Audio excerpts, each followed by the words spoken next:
इस वीडियो में मौलाना फजल रहमान की बात करेंगे जो कि आपे से बाहर हो चुकी हैं, जो हुकूमत समेत पाक आर्मी को धमकियां दे रही हैं कि मैं आपका जीना हराम कर दूंगा, मैं आपको चलने नहीं दूंगा। मौलाना फजल रहमान ने सारी हदें अबूर कर दी हैं। कहते हैं कि इस मुल्क में जितनी भी हुकूमतें बनती हैं वो अवाम की वोट से नहीं बनती, वो आर्मी बनाती है, वो एस्टेब्लिशमेंट बनाती है। मैं इनको झंझोड़ कर रख दूंगा, मैं इनको वोट चोरी नहीं करने दूंगा। और इन्होंने जो इमरान खान को हम पर मुसल्लत किया है, इसकी इन्हें सज़ा मिलेगी। कहते हैं कि एस्टेब्लिशमेंट को माफ़ी मांगनी होगी। सबसे पहले अपने गलती माने, गलती तस्लीम करें, इस बात को मान लें कि हमारा सियासत में किरदार है, हम ही इमरान खान को लेकर आए हैं, हम ही कौम का वोट चोरी करते हैं। और जब वो गलती मान लें फिर माफ़ी मांगे, माफ़ी मांगने के बाद वो इक़्तिदार हमारे हवाले कर दें। इमरान खान को घर भेजकर वो इक़्तिदार हमारे हवाले कर दें। वो कहते हैं कि फ़ौज के तर्जमान ये कहते हैं कि हमें सियासत में मत घसीटा जाए। मौलाना फजल रहमान ये कहते हैं कि हम भी ये चाहते हैं कि हम आपको सियासत में ना घसीटें। हम ये चाहते हैं कि आपका सिर्फ काम है मुल्क का दिफा करना, आप दिफा करें। आप खुद को खुद सियासत में घसीटते हैं, आप जब चाहते हैं आप आ जाते हैं, आप इस मुल्क पर हुकूमत करते हैं, आप मार्शल लॉ लगा देते हैं। और अब आपने मुल्क के अंदर सिविल मार्शल लॉ लगाया हुआ है, अब आपने इमरान खान को हम पे मुसल्लत किया हुआ है। और इमरान खान की जो डोरे हैं वो भी आप हिलाते हैं, जो करते हैं आप करते हैं। इमरान खान को आपने सिर्फ सामने रखा हुआ है। अब मौलाना फजल रहमान ने हुकूमत पर भी अटैक किया है, मौलाना फजल रहमान ने खान पर भी अटैक किया है। अब जरदारी पर कैसे अटैक किया है जरा ये सुनिए। कहते हैं कि सियासत सीखने के लिए हमारी शागिर्दी अख्तियार करनी पड़ेगी। कहते हैं आज हम जिस महाज पर हैं हम अपनी रुकावटें जानते हैं, हमारा 40 साल का तजर्बा है, हम इस्तीफा लेकर ही घर जाएंगे। फिर कहते हैं कि समंदर कभी नहीं थकता, समंदर के अंदर जो लहरें होती हैं वो लहरें आती रहती हैं और जाती रहती हैं, लेकिन समंदर कभी थका नहीं करता। समंदर के अंदर जो मछलियां तैर रही होती हैं वो भी तैरती रहती हैं और वो भी नहीं थकती। लिहाजा हमारे कारकुन भी समंदर की तरह हैं, हमारे कारकुन भी मछलियों की तरह हैं कि वो तब तक वो हिम्मत नहीं हारेंगे, वो लड़ते रहेंगे जब तक वो इस जाली हुकूमत को घर नहीं भेज देते, जब तक वो एस्टेब्लिशमेंट से उन्होंने जो वोट चोरी किए हैं, जो मौलाना फजल रहमान इलेक्शन नहीं जीत सके, जो कि मुस्लिम लीग नवाज हुकूमत नहीं बना सकी, उसका हिसाब नहीं ले पाते।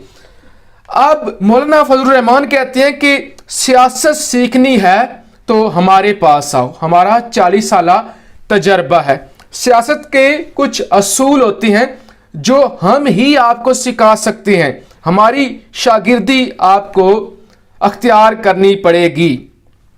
कहते हैं हम जब से सियासत में आए हैं सियासत ही कर रहे हैं, हमने कोई कच्ची गोलियां नहीं खेली, हम लड़ना जानते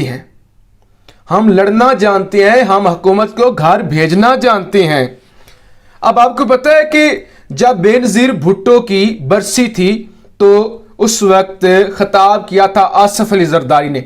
आसिफ अली जरदारी ने कहा था कि अगर आपने इमरान को घर भेजना है तो कुछ हमसे सीखो, हमारे पास आओ। मैंने एक हाजिर सर्विस जर्नैल को दूध में मक्खी की तरह निकाल दिया था। कुछ हमसे सीखो, कुछ हमसे पूछो, अपनी मर्जियां मत करो। तो आज मौलाना फजल रहमान ने जरदारी को यह जवाब दिया है कि हमारा ज्यादा तजर्बा है, मैं सियासत का बादशाह हूं, मैं खिलाड़ी हूं, मेरा 40 साला तजर्बा है, मैं जंग लड़ना जानता हूं, लिहाजा मुझसे सीखो। आसिफ जरदारी कहते हैं कि मुझसे सीखो, और मौलाना कहते हैं कि आओ हमसे सीखो। अब सिर्फ मुल्की एस्टैब्लिशमेंट, फौज और खान पर तनकीद नहीं की गई, बल्कि सुप्रीम कोर्ट पर भी तनकीद की गई है। सुप्रीम कोर्ट पर भी हमला किया गया है। और आपको पता है मुस्लिम लीग नवाज और पीडीएम का ये पुराना वतीरा है कि ये सुप्रीम कोर्ट पर हमला करते हैं। ये हमेशा जब हार जाते हैं तो अदालतों को गालियां देते हैं।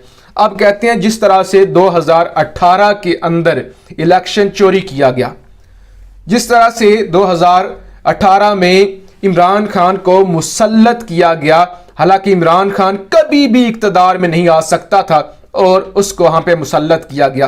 अब कहते हैं कि सेनेट इलेक्शन को चोरी करने के लिए, सेनेट इलेक्शन को चोरी करने के लिए दोबारा से एक खेल खेला जा रहा है, जिसके जरिए कभी हुकूमत ऑर्डिनेंस लेके आती है, कभी उसे काबीना से मंजूरी दिलवाती है, और अब उसने सुप्रीम कोर्ट से रजू किया हुआ है ताकि हुकूमत सेनेट का इलेक्शन जीत सके और मुकम्मल तौर पे मुल्क पर काबूज हो जाए। यानी जो लोअर हाउस है यानी कौमी असम्बली, उसमें भी हुकूमत की बर्तरी हो, और अपर हाउस ईवान बाला सेनेट के अंदर भी बर्तरी हो।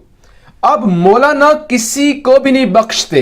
उसके बाद उनका रुख नैब की तरफ था कि नैब को इस्तेमाल किया जाता है। आप मुझे एक चीज बताएं, इस मुल्क के अंदर फौज भी गद्दार है, इस मुल्क के अंदर सुप्रीम कोर्ट, हाई कोर्ट्स वो भी गद्दार हैं, इस मुल्क की नैब भी गद्दार है, इस मुल्क का वजीर आजम इमरान खान भी गद्दार है, उसकी पार्टी भी गद्दार है, इस मुल्क का आर्मी चीफ भी गद्दार है, और सिर्फ इस मुल्क में मुहिब्बे वतन मौलाना फजल रहमान है, सिर्फ मुहिब्बे वतन आसिफ अली जरदारी हैं, सिर्फ मुहिब्बे वतन मरियम नवाज हैं, जिनकी बाहर तो क्या, लंदन तो क्या, पाकिस्तान में भी कोई प्रॉपर्टी नहीं है, जो सड़कों पे सोती हैं। अब सिर्फ ये ईमानदार हैं, अब सिर्फ यही इस मुल्क पे हुकूमत कर सकते हैं। ठीक है, हम एक मिनट के लिए समझ लेते हैं कि सब गद्दार हैं और मौलाना फजल रहमान इस मुल्क का मसीहा हैं और आखिरी ऑप्शन हैं, उनके अलावा मुल्क नहीं चल सकता। तो मौलाना फजल रहमान साहब को लाना चाहिए ताकि मुल्क तरक्की करे, मुल्क में हकीकी जमहूरियत आए, हम भारत का मुंह तोड़ जवाब दे सकें, हम कर्जे वापस कर सकें, हमारे मसाइल हल हों। तो क्या हमने इससे पहले मौलाना फजल रहमान को नहीं आजमाया? क्या मौलाना फजल रहमान ने इस मुल्क में 30 से 35 साल तक इक्तदार का मजा नहीं लूटा?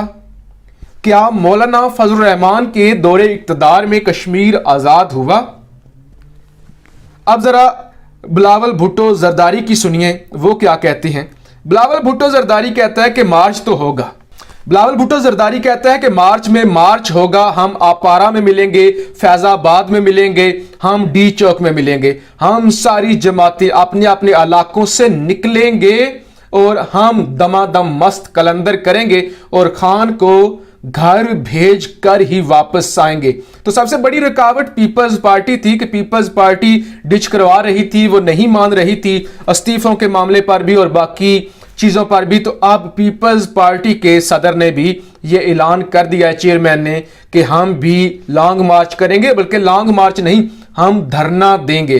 तो मुख्तसर ये कि सारे के सारे चोर, सारे के सारे इस मुल्क को 40-40 साल तक लूटने वाले इकट्ठे हो चुके हैं और ये रेड लाइन क्रॉस करके अब ये इमरान खान पर हमला आवर होना चाहते हैं, मुल्की अदारों पर हमला आवर होना चाहते हैं।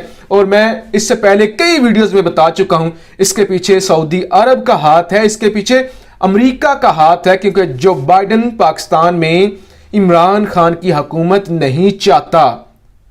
वो चाहते हैं कि हम इसराइल को तस्लीम करें, हम चीन से दूरी अख्तियार करें और हम सऊदी अरब के साथ उसी तरह झुक कर रहे जिस तरह से हम झुके हुए थे। अपनी राय का इजहार जरूर कीजिएगा। पाकिस्तान जिंदाबाद।